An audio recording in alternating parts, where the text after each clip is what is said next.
After 6 months in office as president, George Bush at last decided it was time for a summit with Mikhail Gorbachev. I said, I want to meet Gorbachev, and I want to do it soon. I felt it was important, but we had different feelings inside our administration. Still some wariness about the reality of the change and what Gorbachev's heartbeat really was, what his pulse really was. The George Bush administration spent a long time deciding what their policy should be. Whether to continue that of President Reagan when George Bush was vice president, or to make a change. Bush and Gorbachev would meet to try to end the Cold War. But for Gorbachev, beset by problems at home, the question was, would the Soviet Union itself survive?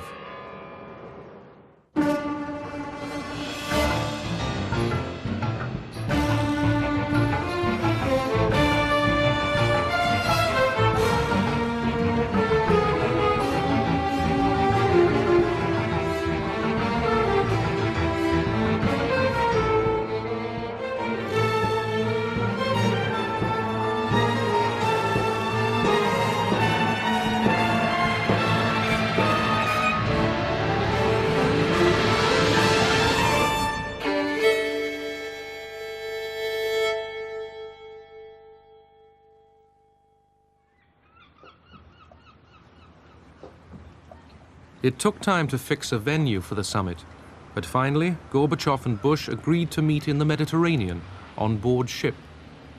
We finally hit upon Malta because it was a nice, peaceful harbor, a place that they never had bad weather, and nobody would get seasick. But they did get seasick. We had a weather satellite tracking station on board the ship, so we were able to keep track of weather across the Mediterranean around the world. And we saw a little storm developing toward Gibraltar, and it really stayed right over Malta.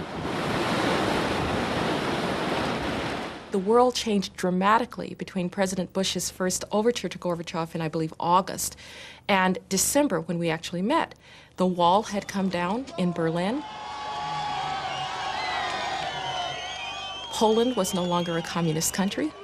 Hungary was no longer a communist country. Everything had changed.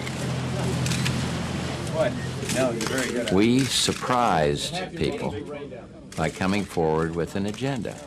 Here's what we're going to do with you. And before we even got through the first pleasantries, we unleashed this on him.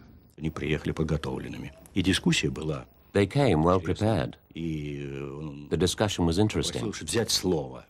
We met one-to-one. Only our assistants were present. He laid out his vision and proposals, and I agreed. We had the same views. Our discussions moved on to a new level. Outside, the storm rose higher. The Americans left the Russian ship and couldn't get back. The talks didn't restart till the next day. President Bush said something about America's allies wanting the United States to stay in Europe. And Gorbachev said, we want the United States to stay in Europe too. The United States is a European power.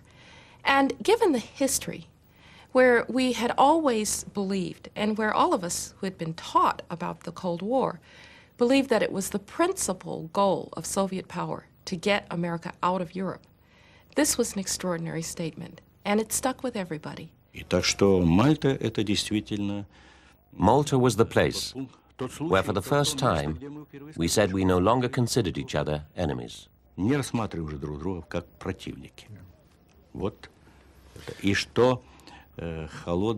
Sentence was passed on the Cold War.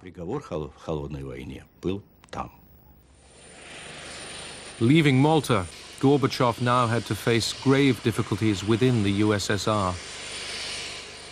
Beyond its borders, he could accept change.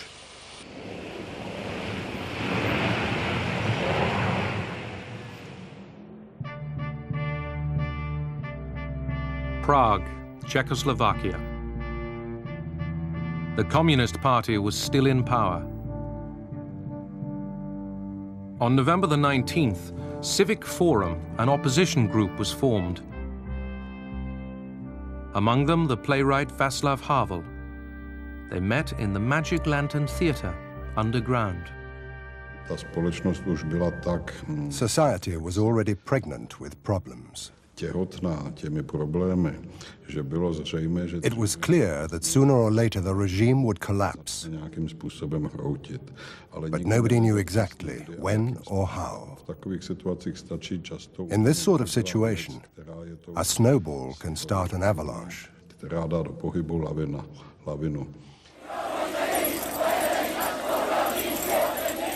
Protesters in Prague were persistent and good-humored. They jangled keys to make their point to the government. Your time is up. There was an atmosphere of non-violence, of tolerance. People of very different views under a common threat worked well together.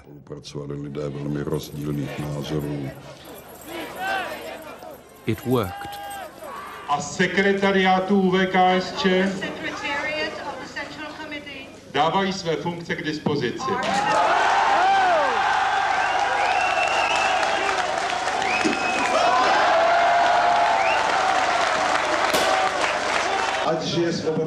Present that day was Alexander Dubček, the communist leader deposed by Soviet tanks in the Prague spring of 1968.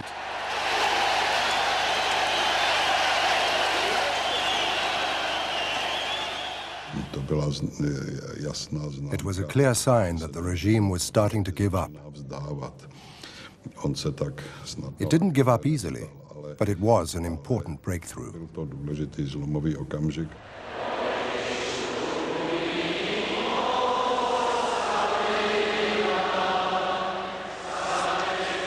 As people found their voices, Czechoslovakia was finding democracy again.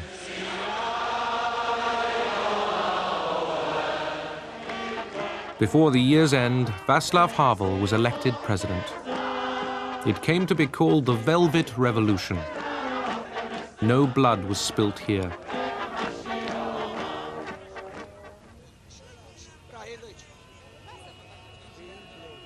Timisoara, Romania.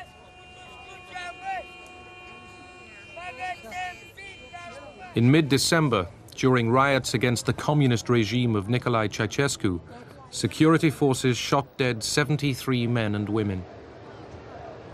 The tyrant Ceausescu was ruthless in suppressing opposition.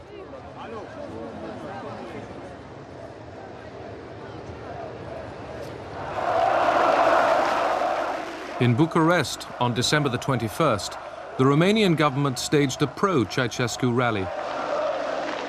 These workers were sent here to cheer him. Doresc de asemenea să adresez mulțumiri inițiatorilor și organizatorilor acestei mari manifestări populare din București, considerând aceasta ca o...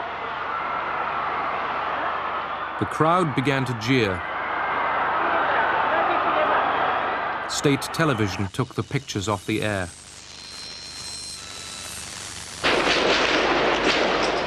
It was too late. There was fighting throughout the night.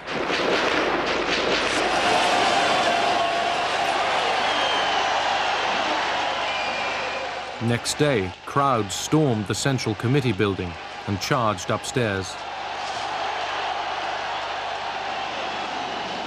Ceausescu and his wife escaped by helicopter.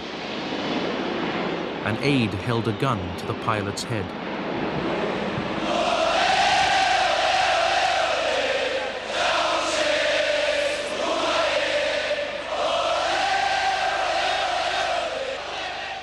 It was important to call on the whole population of Romania to get out on the streets so that they could paralyze the country.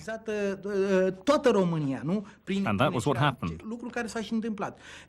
It was important to say that Ceausescu had fled in his helicopter because people couldn't believe what was happening. That same day, Ceausescu was captured. He and his wife had got just 45 miles from Bucharest.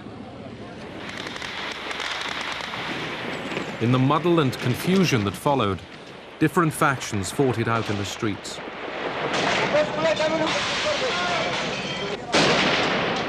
Nearly 1,000 were killed.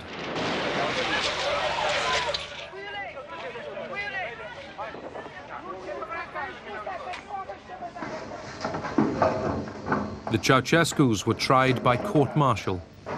Unanimitate de voturi pe inculpații Ceaușescu Nicolae și Ceaușescu Elena la pedeapsa capitală și confiscarea totală a averii pentru